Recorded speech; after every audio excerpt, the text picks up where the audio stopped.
Mayong aga gistanan. Mayong aga. Palakpakan natin si Jesus. Hallelujah. Hallelujah. Hallelujah. Welcome to the second service of the Jesus is Love Church Facebook Live and also later on sa YouTube. Praise God. Praise the Lord. Hallelujah. Before anything else, people of God, I just would like you to grab this opportunity to thank you for supporting our ministry. And people of God, if happens nga may mga makita kamo nga mga activity naton diri sa church, please, especially kung ginabutang naton sa Facebook, please share it and i-like naton kag sa mga ara kamo sa mga live, pwede kamo ka host party para nga madamo pagid ang malambot naton dira sa Ginoo. Hallelujah.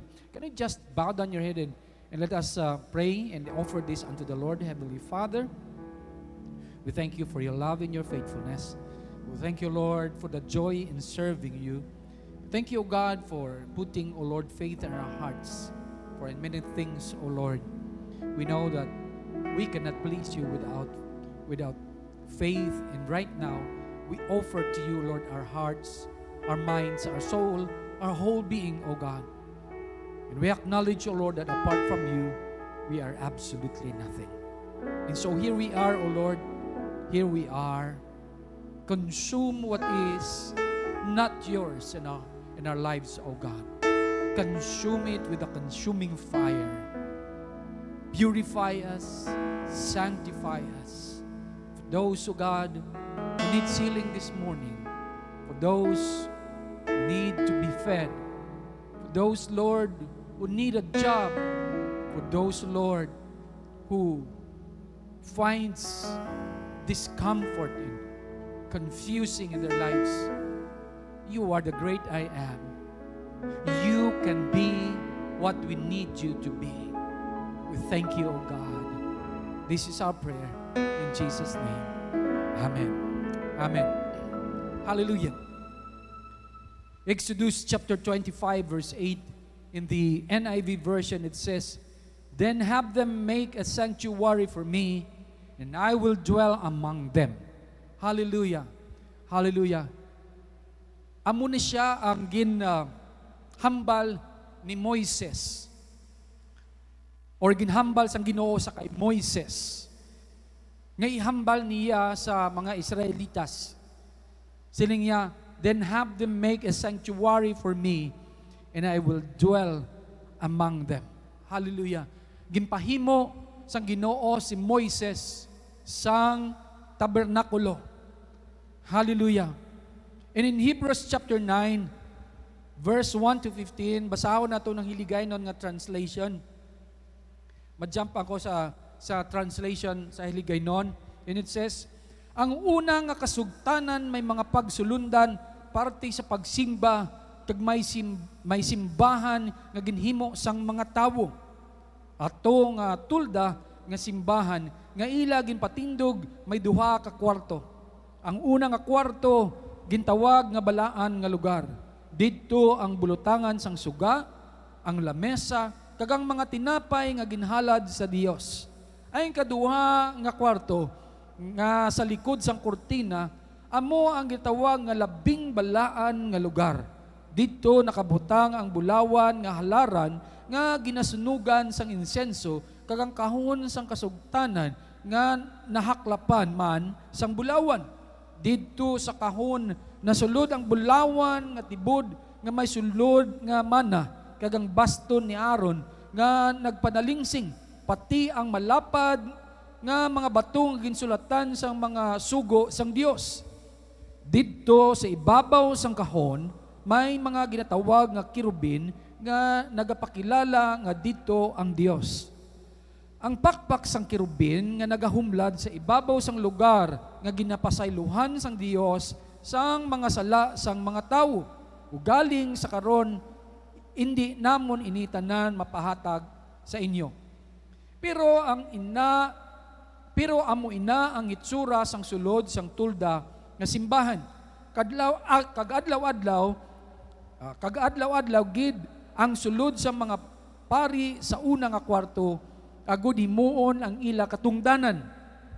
Pero sa labing balaan nga lugar, ang pangulo gid lang nga pari ang pwede makasulod kag kaisa gid lang kada tuig. Kag kun magsulod siya didto, nagadala gid siya sang dugo nga inughalad sa Dios para sa iya kaugalingon kag nga mga sala, kag para sa mga sala sa mga tawo nga ila nahimo nga wala nila nahibalui. Paagi sa ila nga ginahimo nga ina, ginatudlo sa aton sang Espiritu Santo nga ang ordinaryo nga mga tawo hindi gid makasulod sa labing balaan nga lugar samtang nagatindog pa ang daan nga tulda nga simbahan.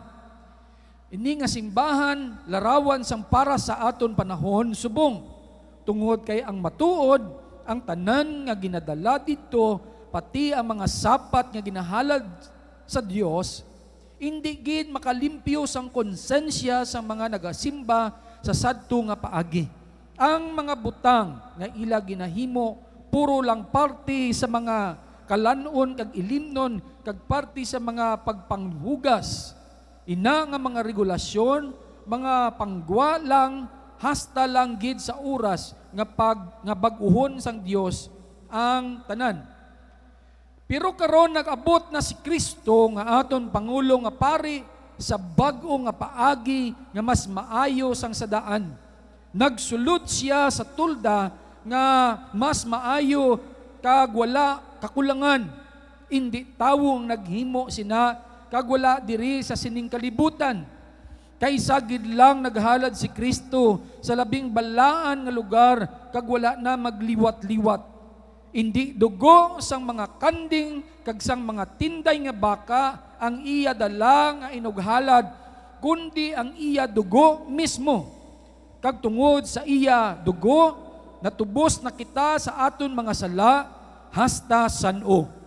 Suno sa kasuguan, kun ang isa ka tawo ginakabig nga mahigko, kinahanglan wisikan siya sang dugo sang kanding kag sang turo nga baka kag sang abo sang tinday nga baka nga ginsunog agon manginlimpyo siya sa iya nga pagkahigko. Karon kun ina gani makalimpyo, mas labi na gid nga makalimpyo ang dugo ni Kristo. Kay paagi sa Espiritu Santo nga wala sing katapusan, ginhalad ni Kristo sa Dios ang iya kaugalingon bilang halad nga wala sing diferensya sa panulok sang Dios. Ang iya dugo amo ang nagalimpyo sa aton tagipusoon kag una-una agud talikdan ta ang mga wala sing pulos nga mga buhat kag alagaran ta na ang Dios nga buhi. Gani si Kristo amo ang manugpatunga sa aton kag sa Dios sa bag-o nga kasugtanan. Hallelujah, si Kristo ang manugpatunga. Siya ang aton mediator. Sorry lang gid sa mga friend dakon nga mga Katoliko, hindi si Mary ang mediator, kundi si Jesus. Hallelujah. Kay paagi sa iya kamatayon, gintubos niya ang mga tawo nga naglapas sa una nga kasuguan. Amo ina nga makabaton na ang mga gintawag sang Dios sang mga butang nga iya ginpromesa nga manginilas sa wala sing katapusan. Hallelujah. Kung lang tawon nimo mga kauturan, ang ini nga ginhambal sang author sang sining Hebreo, mga kauturan, isa ini kapagpakita nga ang tabernakulo nga ginhimo sang una ni Moises kag sa uli ginaghimo man si David, wala na to. Ginkuha na sang Ginoo kag giniislan sang bag-o nga tabernakulo. Hindi lang sa isa ka lugar, kundi sa madamo-damo nga lugar. Kay nga ang ina nga tabernakulo, ikaw kag ako. The Bible says nga ang ilistaran sang balaan nga espiritu, wala siya nagapuyo lamang sa ginhimo sang tawo, kundi ikaw kag ako amo ang ilistaran sang balaan nga espiritu. Kita ang templo sang balaan nga espiritu. Hallelujah. Dalayawon gid si Jesus sang ginambal sang unang tabernacle, gasulod sa maakon pinsar. Lain lang. Pusang nagamature na ako sa Ginoo, may nagasulod sa akon, kag nangita ako sa internet, sang malapit-lapit sa akon nga pinsar. Kag amo ni next slide, ang nagpakita sa akon. Hallelujah. Can we have that? Next slide, please. Next slide, please. Hallelujah. Ara na? Ay. Hallelujah. Ara na sa online. Now, people of God, wala gapon, budlay. Hallelujah. Ano natabo? Hallelujah. Praise the Lord. Now, ang nagsulod sa akon nga pinsar, ang ining tani, supposed to be, wala gapon nagsulod. Ipakita ko tani. Ara na. Ano nagkakatabo? Please take care of that, please. Hallelujah. Amo na siya. Hallelujah. Hallelujah. Now, amo na siya ang nagasulod sa ulo ko. Amo na siya nagasulod sa pinsar ko. Pero ang kolor hindi amo. Now, ipakita ko sa inyo ha. Ang diri sa sagwa, amo na siyang natawag nga outer court. That's the outer court. Okay? Kagina siya ang square nga box. That's actually the altar of the burnt offerings. And the next there, ang daw kawa-kawa, tinatawag na siya ang the brazen laver. Dira nagapanghugas sa mga pari, kag dira man ginahugasan ang mga kasudlan kun kaisa. No? Dira ginapanghugasan ang mga inog-offer sa Ginoo. Kag ang tubi, gailang nga nabutang, dira siguro nagkuha ang mga Catholic naton nga mga friends. Kaya ang tubi dira nga ginahugas na tawag nila nga holy water. Okay? Actually, ang holy water na kung pasugtan ko lang mga kauturan ang gasulod sa mind na kon, ang gasulod nga mga facts sa akon nga mind, ipangambal ko sa iyo tanan, ma-amaze ka mo. Pero hindi lang. I would skip the temptation. Hallelujah. Damo gid. And so, may ara that yun nga kwarto or room. And kina natunga pagid sa duwa. So ang diri sa sagwa natawag nga outer court. Dira ginaihaw ang mga inughalad. Ara sa sagwa. So amo na siya ang sitwasyon niya, but the color is not. Ang color ara sa next slide. More likely amo na siya. Sa next slide. Okay, ano natabo? Okay. Amo na siyang color. So, ang sulod sina, makita nimo sa sulod sina, ang duwa ka klase nga room. Ang isa ka klase, forward gamay, Mart. Isa pa. No. Balik. Amo na siya ang room. Ang division, doging gisi lang agon makita sa susulod. When you enter, makita dito ang kandelabra or gitawag nato na golden lampstand. Or sa ibang nga translation, the candlestick. Then opposite that one, hallelujah. By the way, ang entrance diri naga-face sa east. Ang ginatbutlakan sang adlaw. Okay? So diri siya, diri nga side, ang candlestick or the menorah. And then, the table of shewbread. Now, take note of this because these are very, very important. Then, you have the altar of incense. May duwa ka klase ang altar sa tabernakulo, sa balay, sa limbahan sang Ginoo, ang sa sagwa, altar of burnt offerings. Ang sa sulod, sa holy place, is the altar of incense. Hallelujah. Pag sulod nimo behind the curtain, kaga makasulod lang na dira ang high priest once a year. Ang makasulod lang na dira amo ang high priest and makita mo dira ang Ark of the Covenant. The Ark of the Covenant, inside it, by the way, the Ark of the Covenant, hindi na parte ang taklob. Ang taklob na dira amo ang may duwa ka cherubim no? Nga nagatubangay. That's the taklob na. So, ang sulod sina, amo ang jar of manna, ang staff ni Aaron nga nagbad. By the way, it did not only bad, but gin-describe sa chapter, Numbers chapter 16 or 17, niya, ang rod ni Aaron, it sprouted, it budded, and blossomed. Nagpanalingsing, nagpamukol, kag nagpamukadkad. Actually, namunga siya sang almond.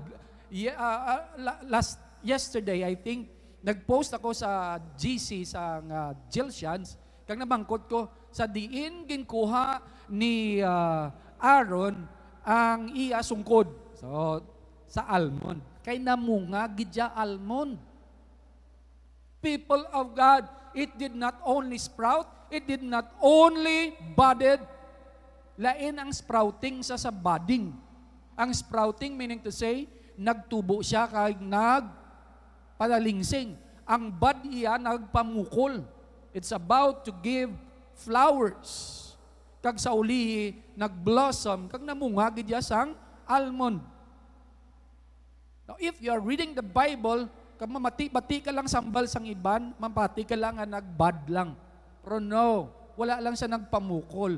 Nagpamunga gid saya. Hallelujah. Hallelujah. So, ang ining sa dalom, nga wala sang taklob, amo na yung Ark of the Covenant. Ang taklob is called the mercy seat. Okay? Amo nang sulod ya. Now, hallelujah. In Exodus chapter 36, the tabernacle during the time of the Exodus was made of finely twisted linen of blue, purple, and scarlet yarn made into a curtain. Meaning to say, ang yarn kag ang linen nga tila gin-twist, gin-weave, kag nangin kurtina.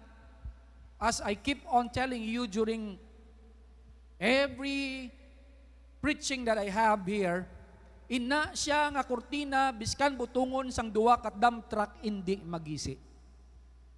That's how strong it is. That's how strong it is. Hallelujah. So blue, purple, and scarlet. Please take note of those colors. Hallelujah. Asul, purple, hindi ko balo. Kung ano i-translate. No? Made into curtain of specific sizes and measurements, meticulously followed by the skilled craftsmen and embroiderers. The details are shown to Moses on the mountain. Naging pakita, initanan kay Moises dito sa bukid sang Sinai, sang nagpakita sa iya ang Ginoo dito sa nagadaba-daba nga kahoy. Kagabi ninyo, ining blueprint, ang plano, ginpakita ni sakay Moises. Pati ang Book of Life, ginpakita kay Moises. Paano nagambal sila nga pati ang Book of Life kay one time, nagpaugta sa mga Israelitas, kag dapat pangpapason sila sang Ginoo. Siling ni Moises, siling yate, papasa sila, mabatian gid sa mga Egyptohanon nga ikaw nagpamatay sa ila. Kag kunimuon mo na, Lord, unaha ako. Panasa na lang akon ngalan sa libro nga imo ginsulat. Right there, Moses, nakita niya inang Book of Life. Dito mismo sa Sinai. In the burning bush, ginpakita tanan sa iya sang Ginoo. Hallelujah. Now, let us proceed sa blue, purple, and scarlet. Hindi ko kabalo mag-translate, hindi ko kabalo sa iligay nun sini. Blue, asul. Pero ang purple, kag scarlet, hindi ko kabalo. Pula ang scarlet, ang purple, hindi ko kabalo. Hallelujah. Blue is the color of the sky. Kolor sang langit. Pero actually, it's just a reflection of God's pavement going to His throne. Ang salog, pakadto sa trono sang Ginoo, ang kolor niya blue kay nga ano na siya? Sapphire. kung lantawon mong sapphire, crystally blue na siya. Hallelujah. Crystally. Daw kristal ang ginatapakan mo, magkadto ikaw sa tubangan sa trono sang Ginoo. That's what it is. The throne of God. Blue speaks of the throne of God. Hallelujah. Now, purple. Ang purple, siguro more likely, I don't know, gamay malang diferensya sa purple kag violet. No? Purple. According to the study of many physicists, ang purple, kundi sa rainbow bala, sa rainbow, hindi bala? No? Makita ninyo, maigo na gani siya sa mga droplets. No? Maigo sa mga droplets, ang taliti. Ga-create din sang rainbow, gina-split niya diyon ang light into spectrum, kag sa spectrum sang light, ang may pinakataas nga energy or may pinakataas nga frequency, amo ang purple. Or maybe siguro violet, no? Amo na ang purple. So ang purple has the highest frequency in the light spectrum, that is the glory spectrum. Amo na may pinakataas. Then, let me say this, the higher the frequency, the higher the energy.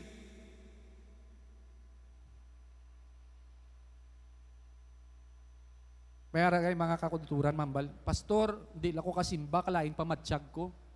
Duga palang luya ko, kato sa presensya sang Ginoo. Kay once gani makitaan mo, masugata mo, ang himaya sang Ginoo, ma-energize kagid.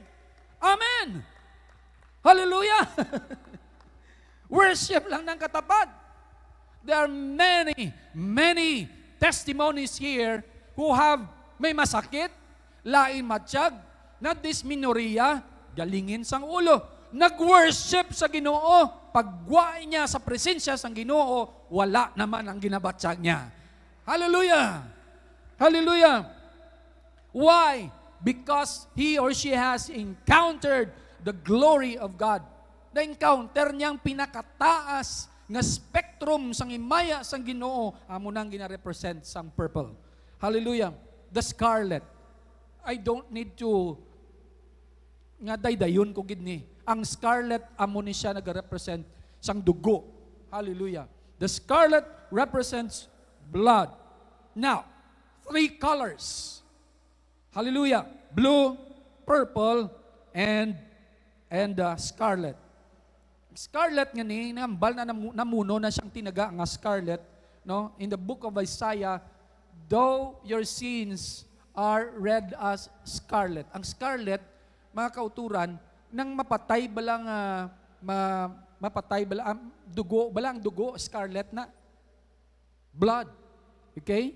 Kung mapatay na siya, gaitom siya. Silingda sa Biblia, biskan ang imo nga sala do kaangay sang scarlet, mangin maputi ini kaangay sang wool, kaangay sang niebe o kon snow.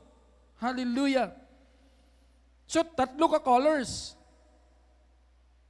Blue, purple, red. Throne, glory, blood.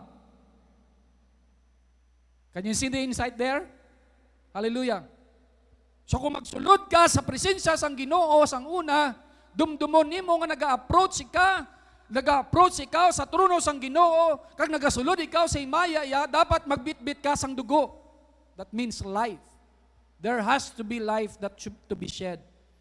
Now, let's proceed sa fabrics. We're talking about the tabernacle here. Sa tanan nga mga tila, nga linen, hindi cotton. Linen. Gingamit ang linen, tungod kay ang linen, breathable, absorbable, smooth, and take note of the word wrinkle-free. Wrinkle-free. It can last 30% or it is more durable, 30% durable than cotton. Namitan yung cotton no, kay kuwan sa comfortable kada. Pero nga ang linen, tandaan ninyo ang Ginoong naghatag sini kay Moises. Wala lang ni nagwa sa pinsar ni Moises, kundi ang Ginoo mismo ang nag-specify, ang naghatag sini sa iya. Now, nga linen, because it is 30%, it can last 30% more than cotton. And I'm talking about years. Meaning to say, kung ang cotton makalast 10 years, ang linen makalast 13 years. Amen? Because 30% of 10 is 3. Sakta? So, mga kauturan, muna nga ginpili sang Ginoo. Linen was chosen by God to stand the rigors of weather change in the desert. Sa aga, mainit. Sa gabi, matugnaw. So para maka-withstand siya sa rigors sang weather change, gingamit ang linen. Ang aton nga lawas, templo sang Ginoo, waay na disenyo, agod ihatag ini sa kaaway, agod nga bulubaliswaon lang sang kaaway. Mga kauturan, ang aton lawas, gindisenyo sang Ginoo, agod nga maka-withstand sa tanan nga mga pagtilaw, nga ihatag sang yawa sa aton. Hallelujah. That's why don't give up. Those who are watching and about to watch, people of God, if you are contemplating suicide, God has designed you to withstand the test of times, to withstand the test of life. It's not for you to give up. Why? God has designed for you to be a winner and not a loser. Hallelujah! Hallelujah! Hindi na disenyo sa Ginoo. That's why hindi mag-give up. Hallelujah.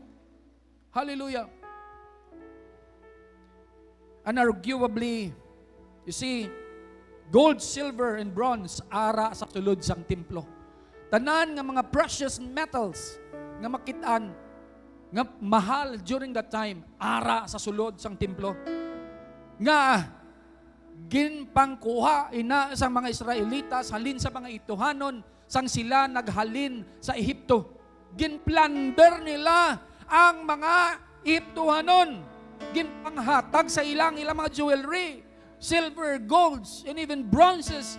Ginpanghatag sila, alalakat ka mo to. Ario. So, damo-damo na sila, and they gave that sa templo as their free will offering. Gin-offer nila sa Ginoo. Hallelujah. It becomes a free will offering to them. Ano pa gid? Acacia wood. Acacia wood. Acacia wood, sa Iloilo National High School, damo, acacia da. Hallelujah. I have lots of memories there sa Dalom Acacia. Acacia wood was used to build the Ark of the Covenant, the altar, duwak altar of incense, and the altar of burnt offerings.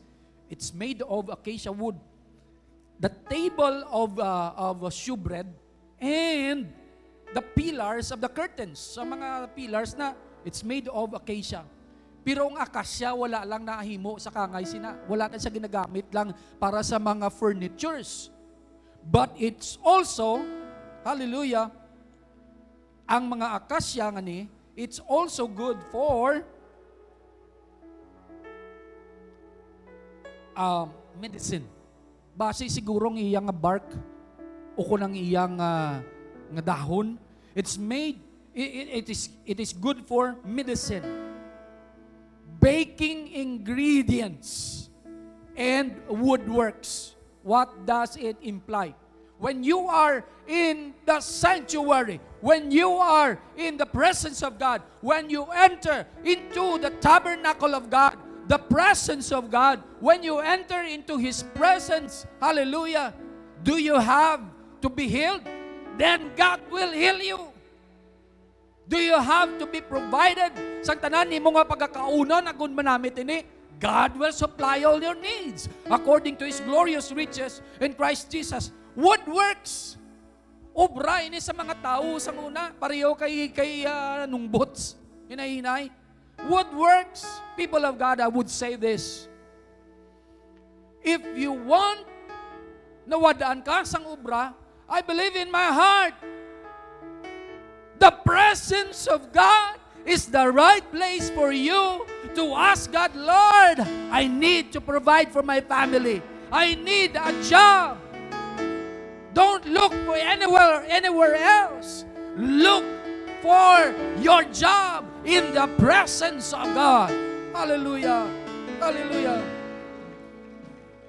The tabernacle is the place where God said, amo ni sang inambal sang Ginoo in our text a while ago, I will be among them. Meaning to say, magsiling ako among them. Among them. I am among you. Ara ako sa tunga ninyo. Upod ninyo. But Jesus changed that. God is not only among you, but He is within you. He is within us. Why? Because God's sanctuary is not anymore made of man. It is made of God. We are God's temple. Hallelujah. We are God's temple. The tabernacle is a type and shadow of God's temple. Moses got the blueprint when he was in Mount Sinai. Kung mag-approach kita sa tubangan sang Ginoo, we approach the throne of glory. Sa una, mag-approach ka, there should be a shed blood. Dapat may mapatay gid nga sapat. Pero ginbaylo ina sang Ginoo. Ang bago nga tabernacle, which is us, by the essence, the power of the Holy Spirit, and by the virtue of what Jesus did, wala na to yung gin-offer paagi sa dugo sang sapat. Gin-offer na paagi sa dugo ni Kristo. And Jesus did it once and for all.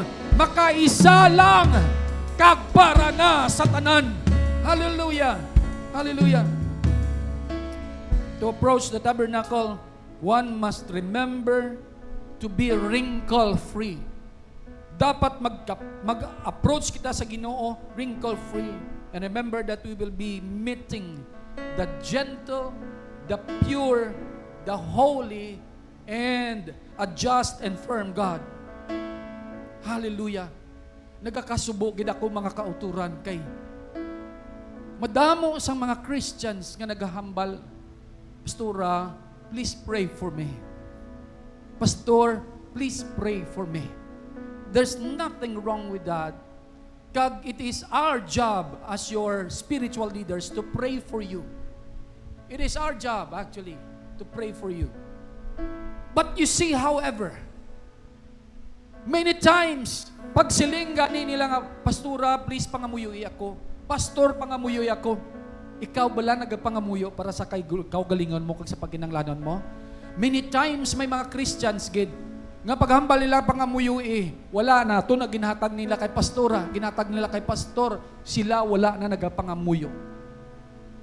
But you see, God has changed that. God has changed that. We ourselves is the temple of the Holy Spirit, and we have the access. The veil has been torn. We have the access to come unto the presence of the Lord. It is not once a year. Anytime, anywhere, we can come unto the presence of God. Hallelujah. The Bible says in 2 Peter chapter 2 that we are the chosen generation, a people belonging to God. We are the royal priesthood. Hallelujah. Kada isa sa aton pwede gid mga magkadto sa presensya sang Ginoo. Isa sa aton pwede gid nga mag-avail sang presensya sang Ginoo kag sang tanan nga iya nga benepisyo. May mga Christians kung sa gambal nga ako magkadto ko da sa simbahan, ihatag nilang paginanglanon ko. Nga ang ako magsimba ko sa Domingo, ihatag nila ang kita ko kung mag-ubra ako. People of God, hindi naton ma-experiensyahan ang ginahambal sang Matthew chapter 6 verse 33 kung hindi naton pagbutang sa buhat ang pulong sang Diyos. Hindi naton maprubahan nga matudto na ginambal sang Ginoo, kundi naton pagubrahon ang hambal sang Ginoo. Hallelujah. Paano kita makasiling nga God supplied all my needs according to His glorious riches in Christ Jesus kung kita mismo ay nagatuo sa iyang apulong? Ang hambal sang Ginoo, hallelujah, nga magsalig kita sa iya. Ano ang unod dira sa most holy place, sa may holy place? Ang altar of burnt offerings naga-representar ina sang atonement or forgiveness of sins. Ang brazen laver naga-represent sang cleansing naton. Ang table of showbread nagapakita ini sang provision sang Ginoo. Ang lampstand o kunang minora nagapakita ini, nagasimbolo ini sang guidance, pagubay sang Ginoo sa aton. Ang aton nga altar of incense, ang makitaan, represents the prayers of the saints, represents your prayers, represents your worship to God. People of God, di ko na makitaan, Revelation chapter 5 verse 8, that the prayers of the believers are like incense unto the presence of God. Hallelujah! Pero kitaya wala kita gapalapit sa Ginoo. We allowed others to go for us. Wala man ko nagasiling nga sa lanan, no? Kinanglan maginamon mapangamuyo para sa inyo. But for me, just for me, when you ask Pastora, please pray for me. It's just like saying, Pastora, please, ikaw sulod para sa akon. Pastora, ikaw to pangayo kay Jesus para sa akon. Hey, people of God, tanan kita, may Jesus man sa atong kabuhi, di ba lang? Sino di ba Jesus? Ginabrihan na ang tulda, ginabrihan na ang kurtina, sang si Jesus mapatay, kang nag-aagay ang iyang dugo, dito sa cross sa Kalbaryo, nagisi ang kurtina, nga nag-divide sa holy place, kag sa most holy place, gingisi na, anong bud silingon? May access na kita tanan-tanan. Hindi lang si pastoron, hindi lang si pastora, hindi lang ako, kundi ikaw kag ako may access na. Pwede kita kapangayo. Hallelujah. Palakpakan natin si Jesus. Hallelujah. Palakpakan natin si Jesus. And I'm about to end. Hallelujah. God's promise. God's covenant. Hallelujah. Sino diri may ginakaptan nga pulong sang Dios? Sino diri may ginakaptan nga pulong sang Dios? Then you have God's covenant. You have the ark. Ang sasulod sang ark, ano? Ang staff ni Aaron nga nagpanalingsing. Jar of manna. Kagang tablets. Diba? Now, mga kauturan, the Ark of the Covenant is composed of the mercy seat. Do you need God's mercy?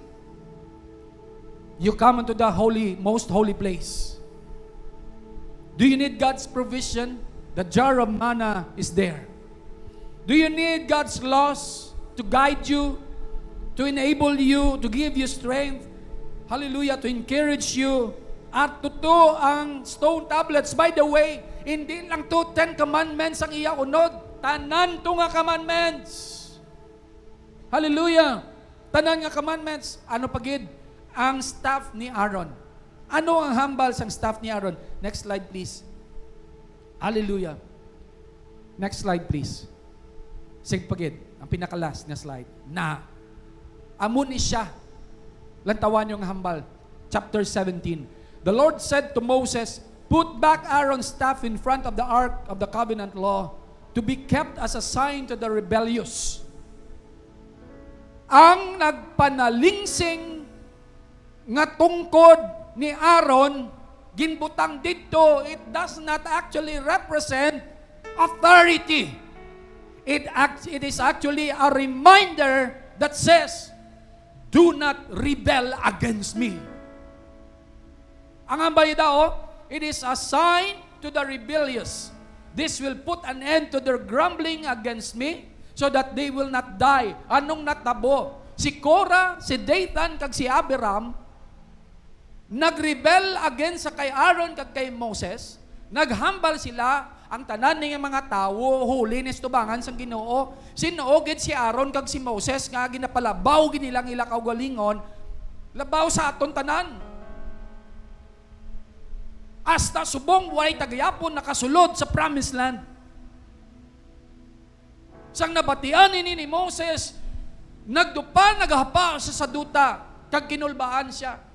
Isip people of God, ari lang gid ang pinaka-importante diri. Amo ni ang balya, siling ya, kutob subong, lantawan ninyo, tanan ng mga leaders sa kada tribo, kuhaan ninyong tungkod ninyo, kagdala dito sa atubang sang altar of incense. Dito niyo ibutang, kung kay sino da ang magpanalingsing, siya na ang ginpili ko. Pagdason nga adlaw, ang tungkod ni Aaron, wala lang nagpanalingsing, kundi init nagpamukadkad, kag namunga sang almond. But silingon, gito yung kuha sa almond tree. Amen? Namunga! Sigani nagambal si Moses, ibalik dito sa tubang sang altar of incense. Kay ini tanda sang ila pagkamalalison. Tanda sang ilang rebellion. And so the Aaron's rod is a symbol that says, do not rebel against God. People of God, I'm about to end. When you come unto the presence of the Lord, do not come with a rebellious heart. Do not come with a rebellious heart. Si Miriam nagambal man, who is Moses. God also is talking to me and speaking to me. Miriam is Moses' sister. The Bible says he was a prophetess of God. You see, very dangerous. Small, little authority, small, little miracles nga nag-transpire sa kabuhi mo. When you come against the man of God, the woman of God, it's very, very dangerous. It's very, very dangerous. Ano natabo sa kay Miriam? Leprosy. You know what leprosy is? Is a disease of the flesh that will come out in your outer skin. You know, God will expose gid. Ang konsekwensya gid sang rebellion is this. Gina-expose ang Ginoo ang imo nga baho. Gina-expose ang Ginoo ang imo garok. Pagwa sa imo lawas. Kag makit-an gid sang tawo ang imo nga diferensya because you rebel against Him. So daw kita mga kauturan, when we come unto the presence of God, let's think about Jesus who have done it all for us. We have the access. Hindi lang pasalig kay sis, kay Brad. You yourself can come unto the presence of the Lord and be delivered. And you can have all the benefits therein inside the tabernacle. You see, people of God, you can be healed. You can be delivered from your problems. You can be delivered from anxiety, from depression, from any pain of the past. You can be delivered from poverty.